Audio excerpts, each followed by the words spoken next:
I want to be honest about something before this video starts. Everything I'm about to describe, every behavior on this list, I did myself. Not as a client, not before I knew better. I did some of these things while I was working in this world, in the early days, before I understood what I was looking at. There's a specific kind of blindness that comes from being adjacent to something without being fully inside it. You see the surface, you learn the vocabulary, you start to think that's the same as understanding the system. It isn't. And the gap between those two things is exactly what this video is about. When I talk about middle-class customers in luxury stores, I'm not talking about income brackets in any precise sense. I'm talking about a relationship to this world, a particular combination of aspiration, preparation, and anxiety that produces very specific behaviors on the floor. Behaviors that are immediately readable to everyone working there. Behaviors that, without anyone intending any harm, consistently result in a version of the experience that is less than what was available. That last part is what bothers me. Not that the behaviors exist, they make complete sense given what most people are never told about how these spaces work.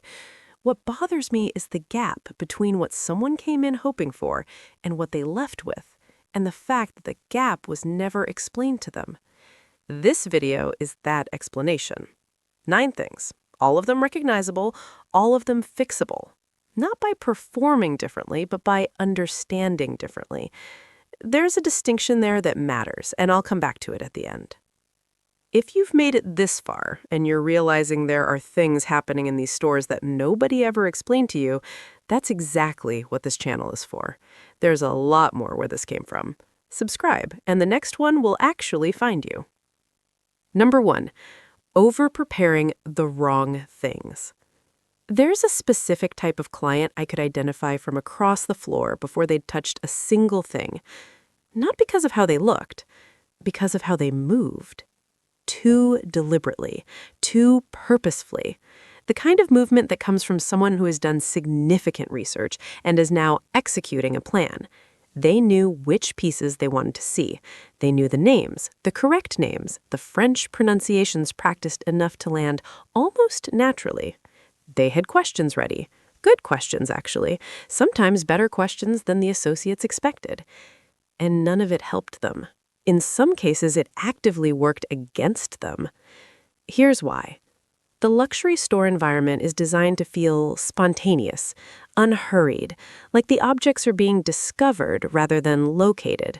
A client who arrives having clearly mapped the territory in advance introduces attention into that atmosphere, a visible intentionality that reads to an experienced associate as someone who is outside their natural habitat and working hard to compensate for it.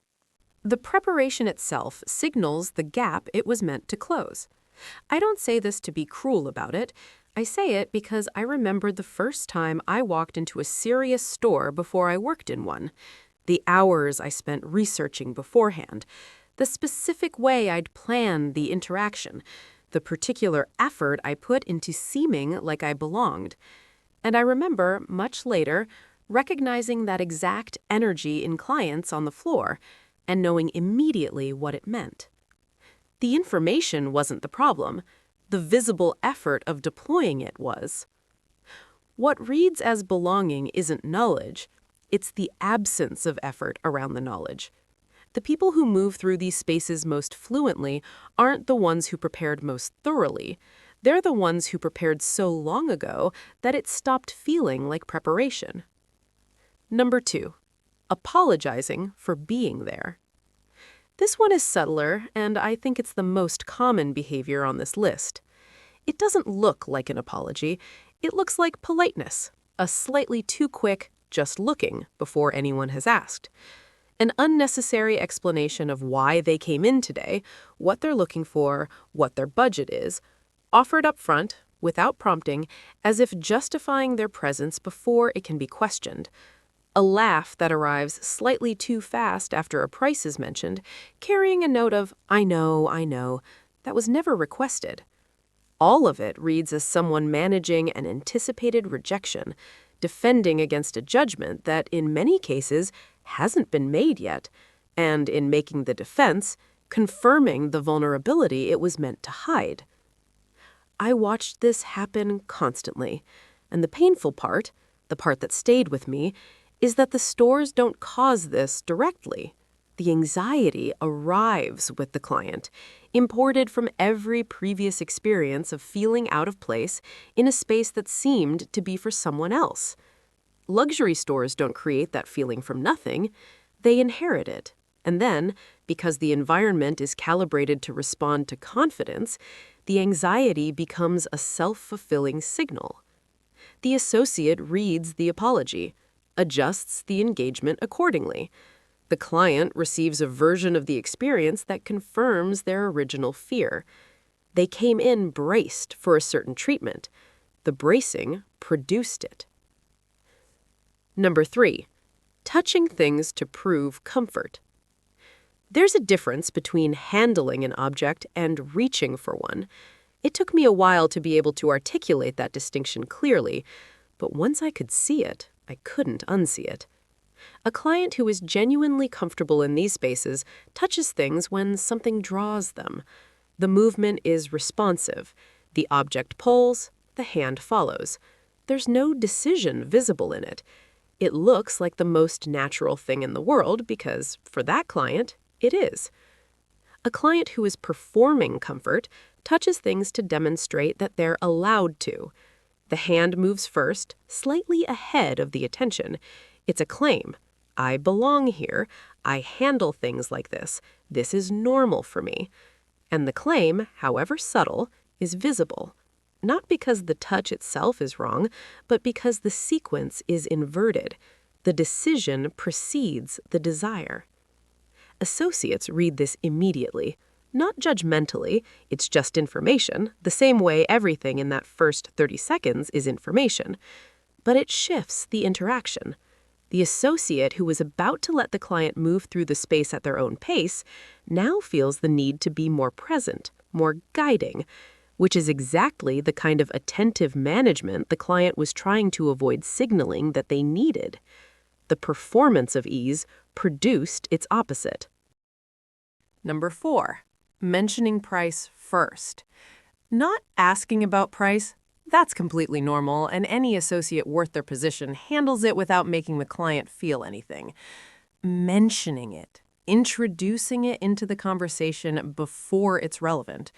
I know this is probably expensive, or I'm not sure if this is in my range, or the version that I heard most often, a sharp intake of breath when picking something up, followed by a quick glance toward the associate to gauge the reaction. What that glance is asking for is permission, reassurance that the price, whatever it is, won't be embarrassing to hear out loud. And the ask itself, the need for that reassurance, tells the associate something specific about where this client sits in relation to the space. Not their net worth, their relationship to price in this context. Those are completely different things. I knew clients who were genuinely wealthy who introduced price anxiously, and clients of much more modest means who never mentioned it at all, who handled objects, asked their questions, heard numbers, and responded with the particular stillness that signals the price is information rather than verdict. The stillness was the tell. Not what they could afford, how they related to the question of affording. The associates always read the stillness correctly, and they responded to it accordingly, with more depth, more access, more of the experience that the anxious mention of price was trying to reach in the first place. Number 5, overstaying without buying. This one I have the most complicated feelings about, so I want to be careful. There's nothing wrong with spending time in a store without purchasing. Browsing is legitimate. Looking is legitimate. Being in a beautiful space because you want to be there is legitimate. I want to say that clearly before I say the next part. The next part is this. There's a specific pattern, not a single long visit, but a repeated behavior across visits that registers in the file and affects future interactions. The client who comes in consistently, engages warmly, handles things with apparent seriousness, and leaves every time without buying, crosses a threshold at some point. Not a posted threshold, a felt one, after which the quality of engagement they receive starts to quietly shift. It's not punishment, it's resource allocation, the same logic I've described in other videos applied here. An associate's time has a cost, and a relationship that never converts over enough visits starts to look different in the system than a relationship that does. What I find complicated about this is that the client often doesn't know they've crossed the threshold. They're still having what feels like a good interaction. They don't know that good interaction is now a slightly thinner version of what it used to be, and they won't be told. They'll just notice, eventually, that something feels different, and they'll probably assume it was something they did on the last visit. It wasn't the last visit. It was the accumulation. Number 6. Dressing for the occasion instead of dressing for themselves. I want to approach this one carefully because it's the most personal item on this list for me. And because the advice that circulates publicly about this, dress well, dress up, wear your best, is not wrong exactly. It's just incomplete in a way that ends up being counterproductive for most people who follow it. Here's what I observed consistently on the floor. A client who dressed specifically for the store visit, who wore things that were clearly selected to communicate a message, assembled into an outfit that was more composed than their natural register, produced a very specific effect. The outfit was often impeccable, sometimes genuinely impressive, and somehow it made them more visible in exactly the way they were trying to avoid. Because dressed for the occasion has a texture, a slight stiffness, a careful coordination, a completeness that reads as effort rather than habit.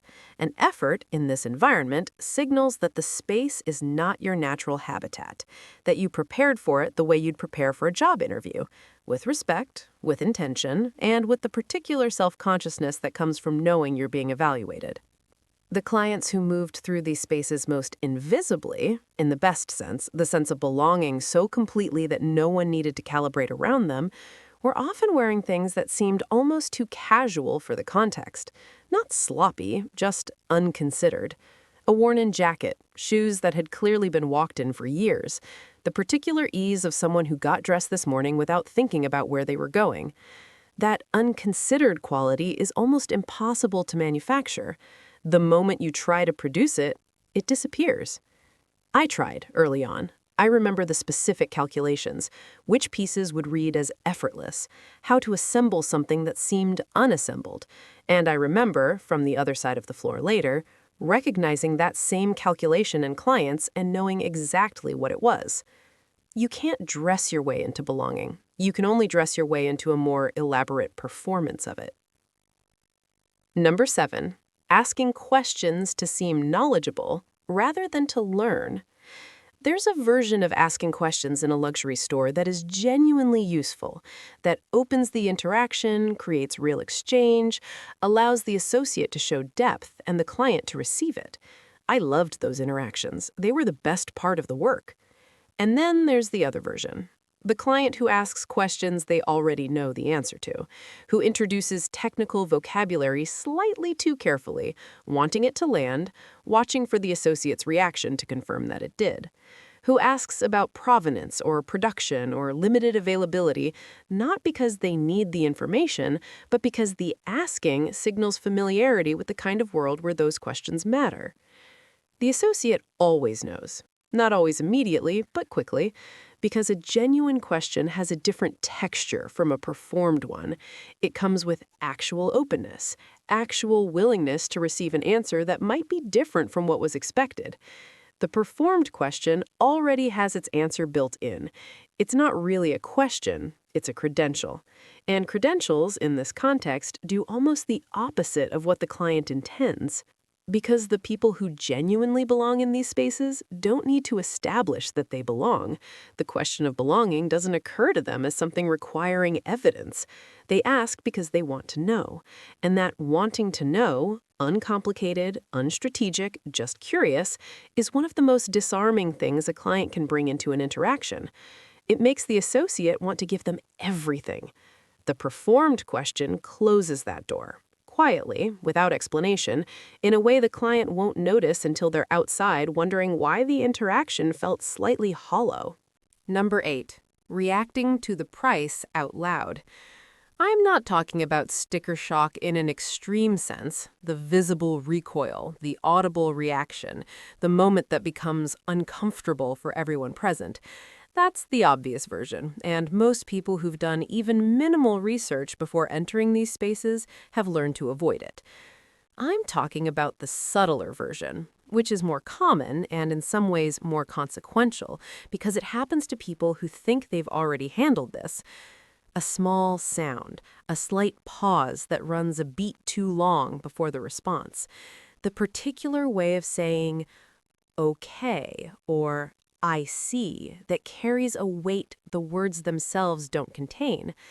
A quick recalibration visible in the eyes, the mental arithmetic happening just close enough to the surface that someone trained to read faces can see it running. All of it communicates the same thing. This number landed as a number, not as information, as an event, something that required processing, adjustment, a moment of internal negotiation before the external response could be assembled. For someone genuinely habituated to this price tier, numbers don't land that way. They arrive as data, neutral, contextual, relevant to the decision, but not shocking to the system.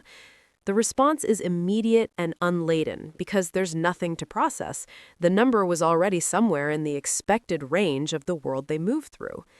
That habituation is what's being read, not wealth. Familiarity with wealth as a context. And here's what makes this one genuinely difficult. You cannot fake the absence of a reaction. You can suppress the visible response, keep the face still, keep the voice even, but the suppression itself has a texture. It reads as control rather than ease, and control, in this context, confirms the same thing the reaction would have confirmed, that the number required management. The only way out of this is time. Enough exposure to this price tier across enough interactions that the numbers genuinely stop registering as events. That takes longer than most people want it to. There's no shortcut that I'm aware of. Believe me, I looked for one. Number 9, leaving without understanding why the visit didn't work. This is the last one, and it's the one that connects everything else on this list, because it describes not a behavior inside the store, but a pattern across visits that keeps the same outcomes recurring. Most people who have an unsatisfying experience in a luxury store leave with a feeling they can't fully name. Something was off. The interaction was fine, professional, polite, nobody was rude, but it didn't become what they'd hoped it would become. The depth wasn't there. The access wasn't there. They saw the surface of the store and not the interior of it, and they're not entirely sure why. And then, this is the part that matters, they don't examine it. They file it under, those places are just like that, or I wasn't in the right mood, or maybe I need to spend more first. They absorb the experience as a verdict on themselves rather than as information about a system they don't yet fully understand. So they go back and do the same things, the same preparation performed too visibly, the same apologetic entry, the same price reaction carefully suppressed but still legible, the same questions deployed as credentials, and they receive, again, the same version of the experience. Professional, complete, and just slightly thinner than what was available. The store didn't close the door. They walked up to it the same way every time and couldn't understand why it kept not opening. What I wanted this video to be, more than a list, more than an explanation, is the thing I didn't have when I was on the outside of this. A clear description of the actual mechanism. Not what to perform differently, but what to understand differently. Because the performance is always the wrong answer. The only thing that actually changes the experience is changing the relationship to the space itself, from somewhere you're trying to access to somewhere you simply are. That transition doesn't happen in one visit, but it starts the moment you stop trying to manage how you're being read and start being genuinely interested in what you're looking at instead. If this connected with something, a visit that didn't go the way you expected, a moment you've replayed without understanding it, tell me in the comments. Specifically, I want to know which one of these 9 you recognized in yourself, because I recognized all of them in me at some point. And if you've been watching this channel and haven't subscribed yet, the other videos go deeper into the systems behind what I described today. The tiers, the files, the things that get you blacklisted, how access actually works. It's all there. Subscribe so the next one finds you.